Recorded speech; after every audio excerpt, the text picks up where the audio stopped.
All right, and I'm in my grubby clothes and we're back for step 2. The next step is to sand down this. As I said in part 1, I have to create an elevation change going up. I've got my old trusty ancient Rockwell sander, belt sander, and 36 grit paper in it. It's going to rip this stuff to shreds. And what I want to do is I want to make a gradual incline on here and over here, but I want to make a pretty severe incline right here, a pretty steep drop off.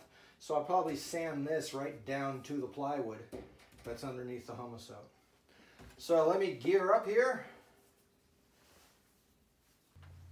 All right, off we go.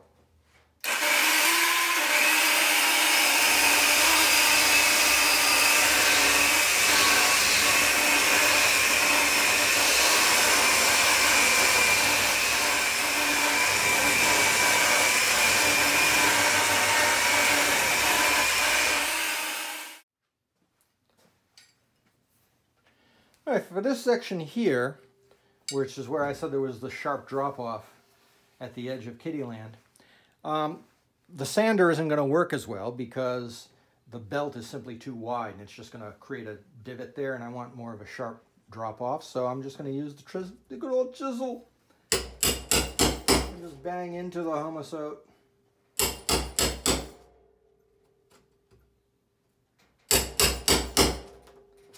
And then I can just take chunks of this right out of there.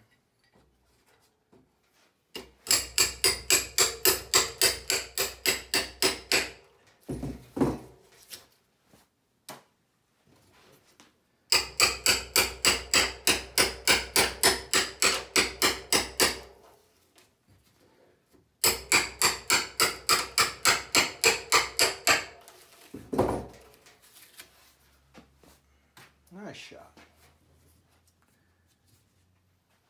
All right, so as you see, this is coming along. I've got that sharp drop off that I'm looking for right there. I'm not too concerned about the scruffy look of this because the belt sander will smooth all this out when I get to it. So I'll sand all this down and then continue on my way down that way. But this is the main thing I wanted to get. And what this will do is, in scale, it'll create about 8-foot drop off in scale. Now, how do I know what the scale is? Because remember, I was telling you I was approximating it using an 8.5 by 11 sheet of paper. Well, it starts with the roller coaster because I discovered by measuring from the base of the roller coaster all the way up to where the top of the roller coaster is, when I put this there, it turned out to be exactly 10 inches, which I thought was interesting because the real roller coaster was 120 feet from the base to the top. So you can easily divide that into that. And when you do it at this scale, it turned out that I'm actually working, whether I knew it or not, at a scale of 1/16 an inch equals 1 foot. That's the way this whole thing is done.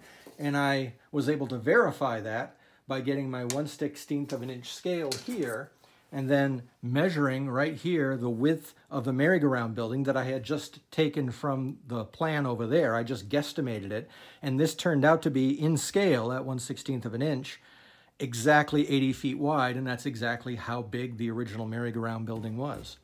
So when I did that, I knew everything was actually in the scale it was supposed to be. So I'm operating at about 1/16 an inch equals 1 foot. That's really tiny. You know, how am I going to do all these rides? Well, that's where 3D printing comes in, and that's what I'm very excited about, but that's for another video because that's going to be further on down the road as we get to it. My main concern, once I get all this sanded, is going to be starting to put the main buildings in place. And when we get to that, I'll show you how I'm doing that. I figured out an interesting way to get that done. So let me get back to sanding, and then I'll check back in with you and show you what it looks like. All right, everything's a little bit dusty, but we're in pretty good shape. As you can see, this is all pretty much sloped upward. I've got this. There's still a little bit of roughness here, but I can hand sand this out. I'm not worried about that. I'm also not worried about the plywood showing through here because it's all going to be painted, so you won't even know. One thing I forgot to mention, though, is if we move back over to the roller coaster, over here, you notice how all of the footers are marked off.